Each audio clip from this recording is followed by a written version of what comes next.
Covid नंतर अर्थव्यवस्थेमध्ये के shape recovery आली आहे। के शेप रिकव्हरी म्हणजे काही लोकांच्या उत्पन्नात खूप मोठी वाढ झाली आहे, तर काही लोकांचं उत्पन्न कमी झालंय। ज्यांचं उत्पन्न कमी झालंय ते नाराज आहेत, मात्र ज्यांचं उत्पन्न वाढलंय ते देखील नाराजच आहेत।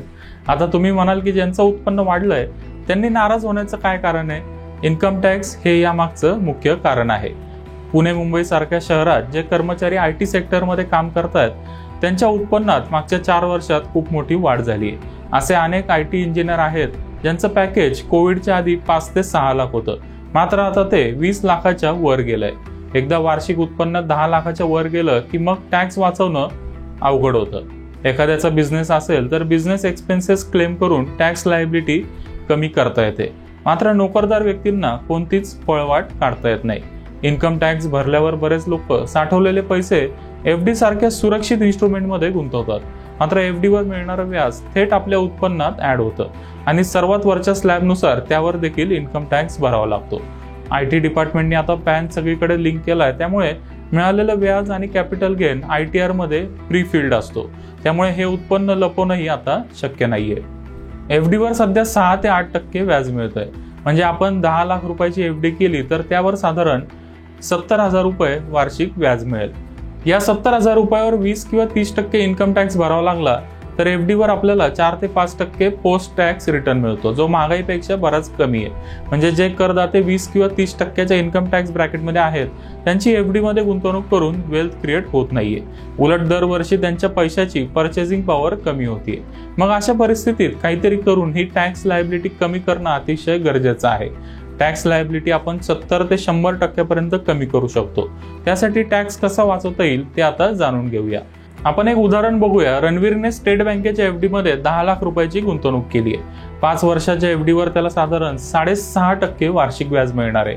5 वर्षात त्याला FD वर एकूण 3,25,000 रुपये व्याज मिळेल। रणवीर 30%च्या स्लॅबमध्ये येतो, त्यामुळे त्याला या व्याजावर 30% इन्कम टॅक्स भरावा लागेल, म्हणजे 3,25,000 वर त्याला 97,500 रुपये टॅक्स लागेल। टॅक्स वजा केल्यावर त्याच्या हातात केवळ 2,27,500 रुपये राहतील। दुसऱ्या बाजूला आलियाने SBIच्या आर्बिट्राज फंड मध्ये गुंतवणूक केली आहे। बऱ्याच लोकांना वाटतं की म्युच्युअल फंड रिस्की असतात, पण सगळेच म्युच्युअल फंड रिस्की नसतात। हा महत्त्वाचा मुद्दा आपण लक्षात ठेवला पाहिजे। डेट म्युच्युअल फंडवर साधारण FD एवढाच रिटर्न मिळतो आणि इक्विटी सारखे चढ उतार या कॅटेगरीमध्ये होत नाहीत। तुमच्या समोर जो चार्ट दिसतोय तो SBIच्या आर्बिट्राज अपॉर्च्युनिटी फंडचा 10 वर्षाचा चार्ट आहे। हा चार्ट बघितल्यावर एक गोष्ट लक्षात येईल, ती म्हणजे या फंडवर सातत्याने पॉझिटिव्ह रिटर्न मिळतो। मागच्या 10 वर्षात या फंडने सरासरी 6.78% वार्षिक रिटर्न दिलाय। येणाऱ्या काळात या फंडवर FD एवढाच म्हणजे 6.5% रिटर्न मिळेल असं आपण गृहीत धरू। त्यामुळे आलियाला देखील 5 वर्षात 3.25 लाख रुपये व्याज मिळेल। आता तुम्ही म्हणाल की FD एवढाच रिटर्न मिळणार असेल तर मग या फंडचा काय फायदा? या फंडमध्ये फायदा आहे म्हणूनच गुंतवणूकदार आता या फंडमध्ये गुंतवणूक करतात। आर्बिट्राज फंडवर मिळालेला प्रॉफिट आपण 1 वर्षानंतर बुक केला तर त्यावर केवळ आपल्याला 10% long term capital gain tax भरावा लागतो। पहिल्या 1 लाख रुपयापर्यंतच्या प्रॉफिटवर कोणताही टॅक्स भरावा लागत नाही। तिथून पुढच्या रकमेवर 10% LTCG टॅक्स भरावा लागतो। यानुसार आलियाला 3,25,000 पैकी 2,25,000 रुपयावर 10% म्हणजे 22,500 रुपये टॅक्स भरावा लागेल। रणवीरच्या तुलनेत आलियाची तब्बल 75,000 रुपयाची बचत झाली। 10 लाखाच्या FD वर वर्षाला 15,000 रुपयाची बचत म्हणजे आलियाला रणवीरपेक्षा 1.5% जास्त वार्षिक रिटर्न मिळाला। तुम्ही जर 30%च्या टॅक्स ब्रॅकेटमध्ये येत असाल आणि FD वर मिळणाऱ्या व्याजावर टॅक्स वाचवायचा असेल तर काही पैसे आर्बिट्राज फंडमध्ये गुंतवू शकता।